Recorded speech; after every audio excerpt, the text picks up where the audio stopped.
자, 그 다음에 그래서 얘도 날아가고 그래서라는 말은 근거에 대한 주장이 돼요.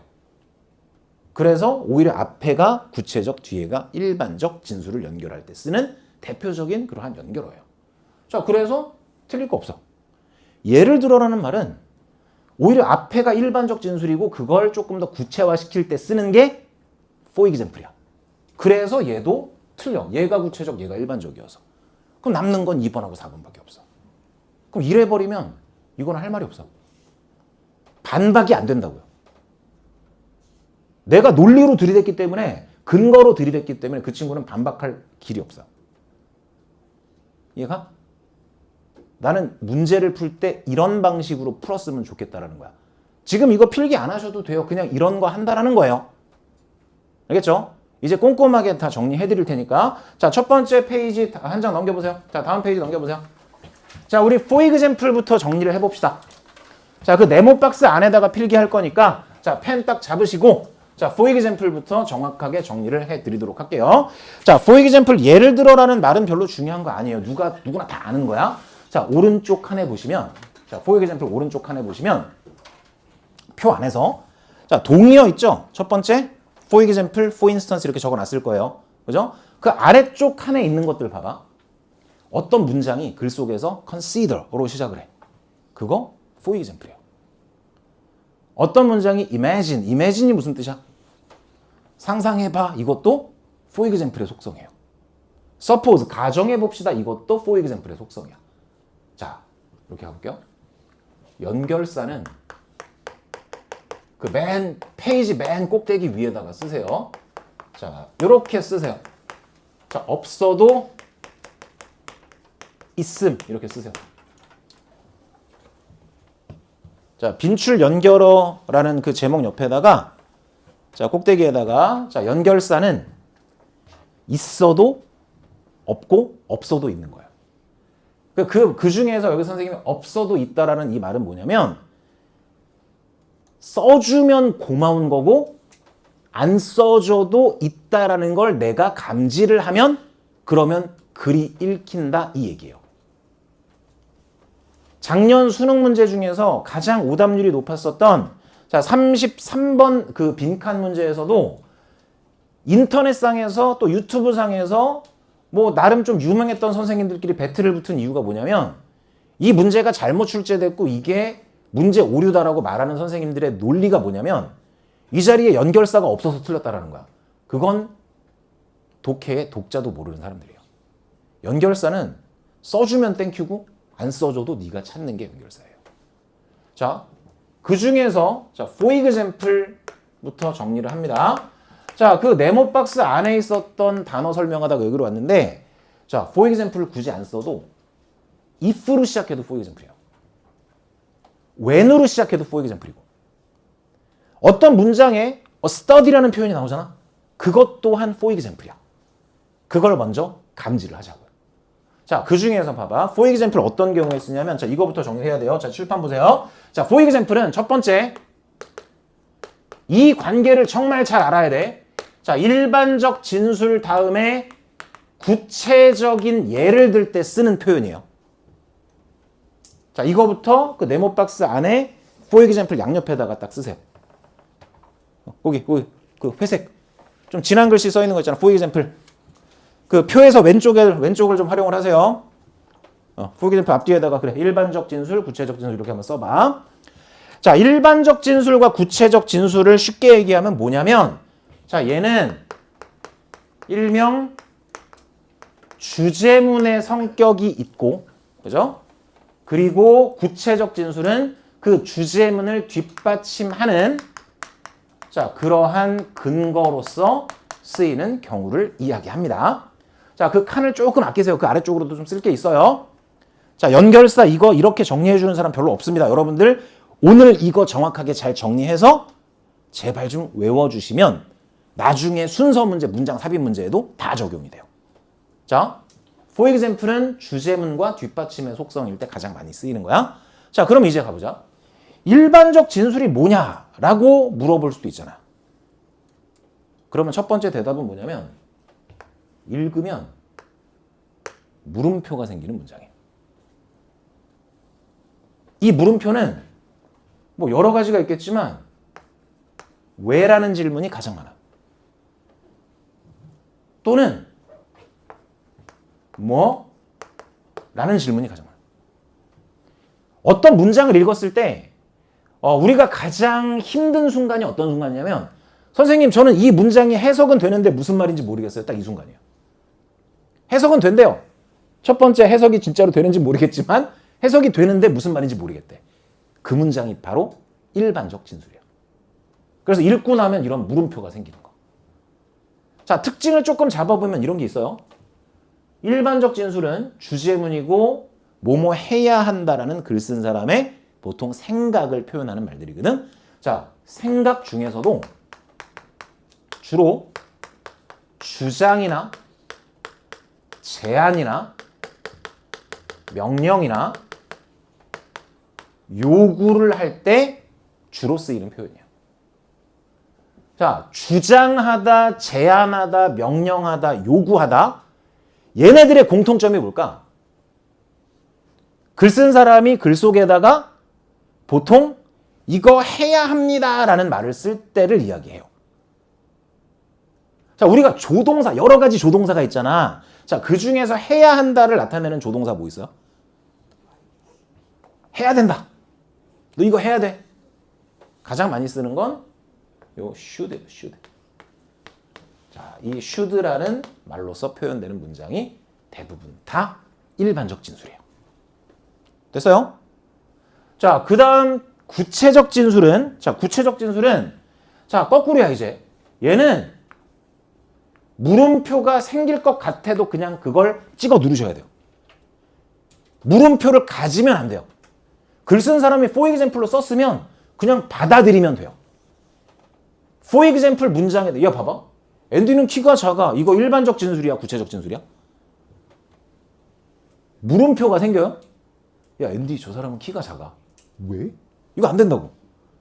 그런 물음을 가질 필요가 없다고. 그냥 야 앤디는 키가 작아. 맞아. 아닌데? 또 될 수는 있지만. 그러니까 뭔가 못 알아듣거나 이런 건 아니라고요. 그죠? 자, 이런 글들의 특징은, 이런 문장의 특징은 뭐냐면 실은 이런 속성을 갖고 있어요. 자, 스토리의 속성을 갖고 있어요. 이야기야, 이야기. 자, 우리가 문제 풀다 보면 우리 지난주에 선생님이 모의고사 한 회분을 줬는데 그 문제를 풀다 보면 맨 마지막 페이지 좀 깝깝하지 않나요? 시험지의 맨 마지막 페이지에 있는 문제가 뭐예요? 장문독해 아닌가요? 장문독해 41번, 2번, 43번, 4번, 5번 이렇게 있는데 둘 중에서 더 싫은 건 몇 번이에요? 그 두 문제짜리가 더 싫죠? 41번, 42번이 더 짜증이 나거든? 43, 4, 5번은 나름 좀 편하거든요? 왜 그럴까? 그 이야기가 다 스토리라서 그래요. 그냥 이야기라서 편해. 읽으면. 뭐 물음을 가질 필요가 없어요. 그냥 뭐 이런 이야기가 있구나 정도예요. 뭐 쌤이 뭐 했대, 뭐 했대 이런 얘기잖아. 뭐 어렸을 때 학교에 가다가 자빠졌대. 그래서 거기서 울고 있었는데 어떤 아줌마가 걔를 끌고 가서 뭐 이런 얘기들 있잖아요. 그 중에서 이 가리키는 대상이 다른 거 하나 그런 거 찾는 거는 나름 쉽다고. 그래서 이 스토리라는 속성이 뭐냐? 그냥 이야기가 아니라 잘 봐봐. 우리 중학교 때 이런 거 배운 적 있을걸? 자! 소설의 3요소가 뭐예요? 이야기의 3요소가 뭐예요? 주제, 구성, 문체. 이거 아니에요? 소설 구성의 3요소가 뭐예요? 인물, 사건, 배경 아닌가? 스토리에는 반드시 스토리가 구성이 되려면 뭐가 있냐면 인물이 나와야 돼요. 등장인물이 나온다고. 자, 어떤 문장에 사람 이름이 딱 등장하잖아. 그럼 그 문장은 일반적 진술일까 구체적 진술일까? 졸라 구체적이에요. 어떤 문장에 아인슈타인이 등장을 했어. 그거 구체적 진술이야. 어떤 문장에 앤디가 등장했어. 구체적 진술이에요. 자, 봐봐. 인물이 있고요. 사건은 그냥 스토리 라인이니까 넘어가고 배경이 등장하거든요.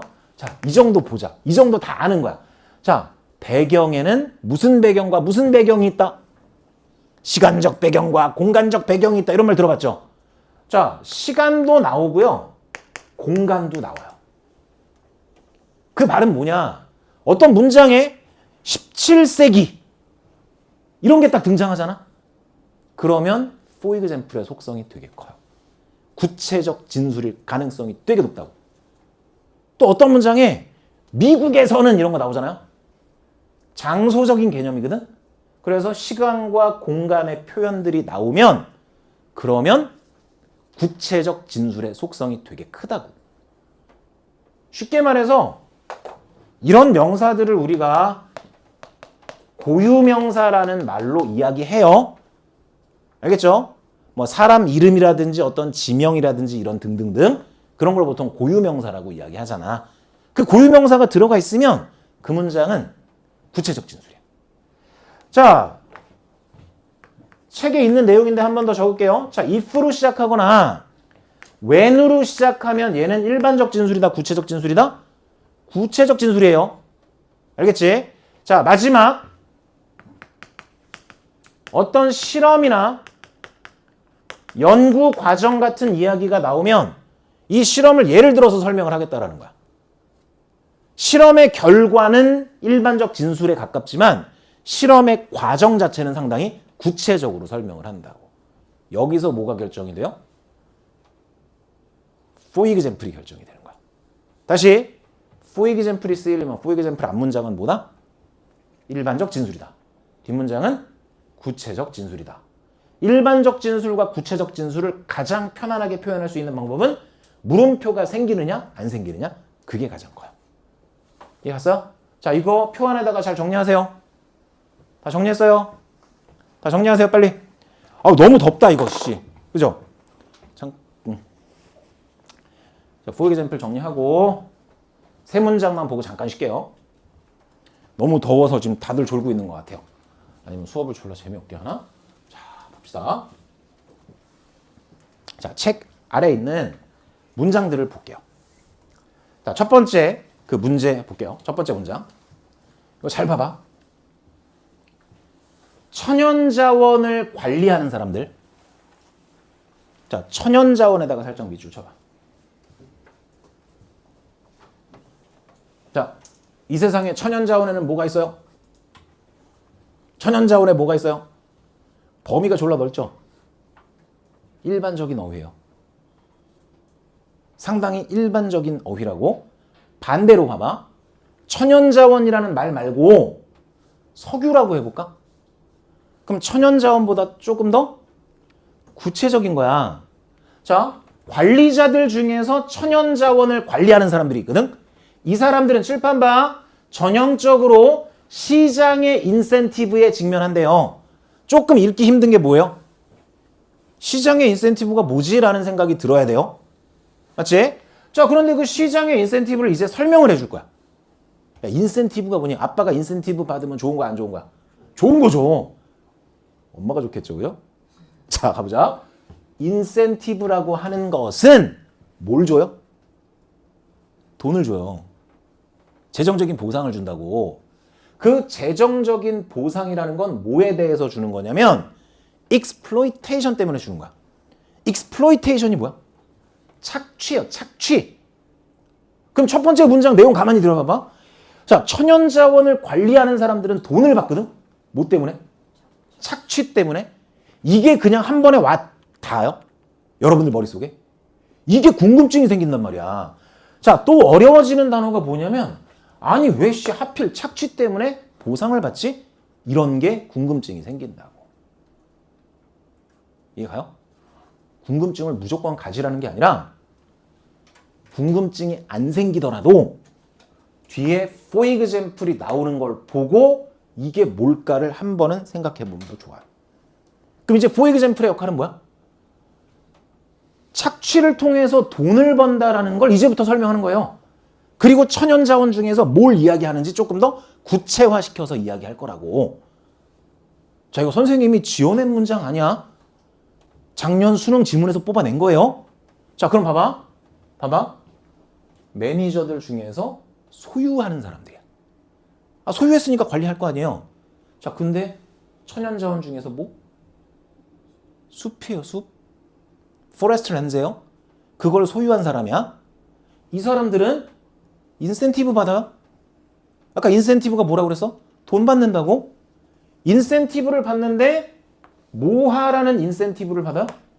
나무를 잘라내는 거야. 아, 숲을 관리하는 사람이 돈을 벌 수 있는 방법은 뭐야? 나무를 잘라내는 거야. 그 나무를 잘라내는 게 뭐예요? 앞문장에 착취하는 거예요. 그게 착취를 무슨 뭐 사람을 착취하는 게 아니라 적어도 이 글 속에서는 나무를 잘라내는 게 착취라고요. 그러면 cut down the tree의 대용어가 누구야? exploitation이랑 이게 똑같아지는 거라고 지금. 뭔 말인지 알아요? 이 사람들은 나무를 잘라내면 그러면 그 나무를 착취해갖고 뭘 버는 사람들이야? 돈을 번다는 뜻이에요. 야, 숲을 관리하려면 원래 뭐 해야 돼? 나무를 자르면 돼, 안 돼? 안 되지. 왜? 숲은 기능이 뭔데? 첫 번째, 탄소를 잡아두잖아요. 이산화탄소를 흡수하고 산소를 배출하잖아요. 자, 거기다가 wildlife habitat 뭐예요? 야생동물 서식지의 기능도 하거든? 근데 나무를 잘라버리면 이거 안 하잖아요. 자, 그리고 홍수도 방지할 수 있죠. 뭐 여러 가지 등등등 다 할 수 있어요. 그런데 그거 안 하고 나무를 잘라냄으로써 뭘 벌어? 돈을 번다고. 그럼 관리하겠어, 안 하겠어? 너 같으면 관리해요, 안 해요? 해요? 나무를 자르면 돈을 버는데 그 숲을 위해서 한다고? 과연 내가 그 땅 주인인데. 선생님이 산이 하나 있거든요. 내 이름으로 된 86,000제곱미터의 땅이 있어요. 산이 있어요. 내 이름으로 된. 86,000제곱미터면 평수로 따지면 27,000평이야. 거의 3만 평에 가까운 땅이 있어요. 산이 있어요. 졸라 부자 같지? 진짜 있어. 정말 있어요. 뭔가 찍을 뻔했다. 자, 정말 있는데 나는 그 말만 들으면 되게 부자 같잖아. 그럼 그 땅값이 얼마일까? 그 땅값이 얼마일까요? 평당 1,000원도 안 돼, 씨발. 평당 1,000원도 안 돼. 그 이유가 뭐냐면 그 땅은 자연보전 지역이라서 그 산에서 아무것도 못해요. 그냥 나라에서 묶어놨어. 소도 못 키워. 과수원도 못해, 산에다가. 아무것도 못해. 오로지 할 수 있는 건, 야, 니네 가족들 묘자리 정도는 써. 딱 그 정도밖에 못해요. 아무것도 못 지어. 그럼 그 땅을 누가 사겠어? 너 같으면 그 땅 사겠어요? 안 사요. 아무것도 못하는 땅을 누가 사? 그럼 땅 주인 나는 좋겠어? 싫겠어? 미치죠, 그거. 내가 어렸을 때 그거 우리 아버지한테 물려받고 증여받고 나서 사업 이제 망할 때쯤에 그 뺏길까봐 나한테 물려받고 그걸로 내가 증여세를 얼마 냈는데, 에이씨. 그거 안 내갖고 한동안은 신용불량자로 살았는데. 그래서 간신히 다 내고 보니까 이거 돈도 안 돼. 그냥 털 걸 그랬어, 그때. 매해 세금만 나가고 돈 되는 거 하나도 없어요. 그런데 만약에 나라에서 그럼 오케이. 너 불쌍하니까 이 산에 있는 나무 정도는 잘라서 팔 수 있게 해줄게. 하면 난 좋을까 싫을까? 졸라 좋지. 엄청 좋죠. 그런데 그걸 못하게 한다니까? 뭘 위해서? 야, 네가 가진 그 숲은 탄소를 포획하는 역할을 하는 거야. 네가 가진 그 숲 때문에 야생동물도 살 수 있고 네가 가진 그 숲 때문에 홍수도 방지할 수 있어. 그러니까 너는 그 나무 자르지 마. 그러면 내가 좋겠냐고요. 아, 대의를 위해서는 좋겠지만 난 그 정도로 이 세상을 사랑하는 사람은 아니라고. 근데 나한테 너 나무 잘라도 돼 하면 난 좋겠어, 싫겠어? 좋지. 그냥 그날로 가서 다 자르겠죠. 그렇지 않아? 그럼 내 빚도 다 털 거 아니에요. 아이, 뭔 소리야. 갑시다. 자, 아무튼 for example은 이런 거야. 아, 선생님이 장난스럽게 얘기했는데 진짜예요. 저쪽에 그 대청댐 있는데 충북 청주 쪽에 있거든요. 청주에 있는데 하여간 불쌍해. 그 땅에 오르면 선생님이 여기다가 기가 스터디 하나 지으려고요. 메가 스터디 말고 기가 스터디 하나 실 거예요. 자, 두 번째 문제 갑니다. 자, 두 번째 문제부터 봐. 그러니까 이런 걸 찾는 게 독해인 거야. 자, 그 다음. 자, 또 for example 나왔어. 어디가 일반적이야? 당연히 앞문장이 일반적이죠. 앞문장에는 물음표를 가지면서 읽으셔야 돼요. 자, for example부터 보라는 게 아니라 앞문장을 읽고 for example을 보면 아, 이 뒤에가 이 앞에 걸 설명해주고 있구나. 이렇게 보시는 게 실은 더 맞아요. 자, 가볼게요. 이슈가 있어요. 문제점이 있어요. 그럼 궁금해지는 건 뭐야? 무슨 문제일까? 그런데 친절하게 설명을 해줘요. 자, 문제점 중에서 어떻게 표현될 수 있어? 칠판. 어이! 잠 깨고. 어떻게 표현될 수 있어요? 수량적으로. 측정 가능한 단위로 표현될 수 있는 문제들이 있어요. 자, 여전히 이 데디아의 내용을 봤지만 궁금증은 생기죠? 측정 가능하고 수량적인 단위로 표현될 수 있는 뭐 그런 문제가 있나 봐. 그런데 더 힘든 내용은 뭐냐면 자, 그거 뭐 하기 쉬워? 슬라이스 하기 쉬워요. 슬라이스가 뭐예요? 슬라이스 하기 쉽다고. 고기를 얇게 써는 걸 슬라이스 한다고 그러죠? 슬라이스 치즈 알죠? 원래는 덩어리인데 얇게 썰어서 무슨 체다 무슨 슬라이스 치즈 뭐 이런 거 있잖아. 그죠? 슬라이스 하기가 쉽대요. 야, 문제를 슬라이스 하기가 쉽다라는 게 도대체 뭐야? 여기서 우리는 분명히 물음표를 가져야 돼요. 어? 그럼 이 다음부터 쓸 내용은 뭐야? 수량화할 수 있고 측정 가능한 그렇게 단위로 표현될 수 있는 문제들이 슬라이스하기 쉽다라는 걸 이야기해 주는 거야. 자, 예를 들어서 첫 번째 무슨 문제가 나올까요? compensation demands를 받았어요. compensation이 뭐야? 보상을 요구받았어. 너 나한테 보상해. 지금 무슨 문제가 생겼어요? 보상의 문제가 생겼어요. 그 보상이라는 건 자르기 쉽겠죠. 뭐로 표현되니까? 보상 문제는 금액 얼마 이런 걸로 표현되는 거 아니에요? 양으로 표현될 수 있고 수량적으로 표현될 수 있고 측정 가능한 단위로 표현될 수 있는 거 아니야? 이거 잘 봐 이제. 자, compensation demands라는 이 문제는 can be divided into 무슨 뜻이야? divided가 무슨 뜻이에요? 나눠질 수 있어. 그럼 나눠질 수 있다라는 게 결국에 앞문장에 뭐야? 슬라이스 될 수 있어. 뭐로 슬라이스 될 수 있냐면 cent per hour increments로 슬라이스 될 수 있어. 시간당 돈의 증가로 나눠질 수 있어요. 3시간을 피해봤으면 시간당 얼마로 계산해서 주면 될 거 아니야. 슬라이스 하기 쉬워요? 어려워요? 쉽죠? 그럼 4시간도 보상해 줄 수 있겠네. 10시간도 보상해 줄 수 있겠네. 시간당으로 쪼개면 되니까. 자, 아직 안 끝났어. 또는 이제 무슨 문제가 있어? 리스 레이시 있어. 임대료 문제가 있어. 임대료. 건물 임대료. 차량 임대료. 리스 문제가 있다. 그럼 임대료 문제도 뭐로 측정이 가능해? 뭐로 표현이 가능해? 수량적으로 측정 가능한 단위로 표현이 가능하잖아요. 자, 그러면 리스 레이트는 그 다음에 중요한 건 이거야. 자, can be quoted에다가 밑줄 쳐봐. 자, quoted라는 글자 잘 봅시다. 선생님 봐봐. 야, quote가 무슨 뜻이에요? 우리가 알고 있는 뜻은 뭐예요? 그래, 인용하다를 알고 있으면 나름 좋은 거야. 나름 잘하고 있는 거예요. 근데 인용하다조차도 모르는 사람들이 꽤 많거든. 그런데 책에 보면 무슨 뜻으로 나왔대? 시세를 매기다. 이 뜻을 안다고요, 네가? 이거 모른다고요. 우리는 단어장에서 단어 뜻 하나만 외우는 것도 감지덕지야. 다의어를 어떻게 다 외워요, 우리가? 제발 다의어 그런 거 걱정하지 말고 하나만이라도 외웠으면 좋겠어요. quote라는 글자가 인용하다라는 뜻이 있다라는 걸 알면 오케이. 그런데 봐봐.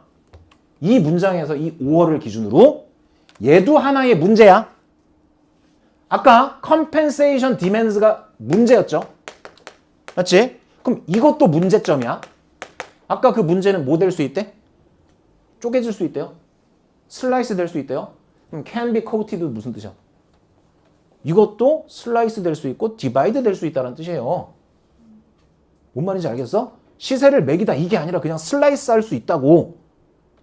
자, 그런데 이건 뭐로 슬라이스 할 수 있냐면 스퀘어 평방 피트당 달러로 쪼개서 팔면 되잖아. 한 평당 얼마 이렇게 팔면 될 거 아니에요. 임대료는 그렇게 시세를 매기잖아. 여기서 시세를 매긴다라는 뜻은 결국에 무슨 뜻이냐고 그 문제를 잘게 쪼갤 수 있잖아. 그럼 10평도 시세를 매길 수 있고 한 평짜리도 쪼개서 팔 수 있는 거 아니에요. 그럼 이 두 문장은 결국에 같은 내용이야? 다른 내용이야? 완전하게 똑같은 내용이야. 정말 완전하게 똑같은 내용이야. 다만 뭐가 바뀌었어? 단어가 표현이 일반적인 거에서 조금 더 구체적인 상황으로 바뀌었어요. 그런 상황이라고. 자, 그 다음 또 볼게요. 마지막 거. 자, 세 번째 거. 자, 여기 나와 있는 문장들은 다 수능에서 발췌한 겁니다. 평가원 모의고사랑 수능에서 발췌한 거예요. 자, 증거가 있대요. 자, 무슨 증거가 있냐면 심지어 아주 간단한 알고리즘조차도 전문가의 판단을 능가한대요. 누가 누구보다 뛰어나? 알고리즘이 전문가의 판단보다 뛰어나요. 그런데 어디에서 그러냐면 자, 여기다가 밑줄 쳐봐. 단순한 예측 문제에다가 밑줄 치세요. 자, 단순한 예측 문제가 과연 뭘까? 여기에 물음표가 생겨야 돼요. 단순한 예측 문제를 풀 때는 누가 누구보다 뛰어나? 알고리즘이 전문가보다 뛰어난 거야. 자, 첫 번째 내용은 자, 알고리즘이라는 게 있고요. 갑자기 이명학이 생각이 나네. 그죠? 자, 알고리즘이 있고요. 이 알고리즘이 전문가보다 더 뛰어나다라는 거예요. 특히 간단한 예측 문제에 있어서는. 그럼 예를 들었어. 누가 나올까? 알고리즘이 누구보다 뛰어난 얘기. 전문가보다 뛰어난 얘기가 무조건 나와야 돼요. 자, 알고리즘이요. 뭐로 입증됐냐면 더 정확하대요. 누구보다? 인간보다. 여기서 인간이 누구예요? 전문가들보다. 그런데 뭘 예측하는 데 있어서? 간단한 예측에 있어서. 그러면 whether부터 여기까지는 무슨 문제야? 졸라 간단한 예측이에요. whether부터 여기까지는 되게 심플한 그러한 문제라고요. 뭔 말인지 알아? 그 간단한 문제가 뭐냐? 읽어보면 간단하지 않아요. 왜냐면 단어가 좀 어렵거든요. 자, prisoner. 뭐 하는 사람? prison break. 뭐 그런 옛날에 영어 그 드라마도 있었는데 prison이 뭐예요? 감옥에 있는 사람이니까 죄수. 그런데 그 죄수가 해방됐어요. 풀려났어요. 뭐로? 가석방으로. 가석방 시켜줬어. 그랬을 때 우리는 뭘 예측하냐면 계속해서 또 다른 범죄를 저지를까?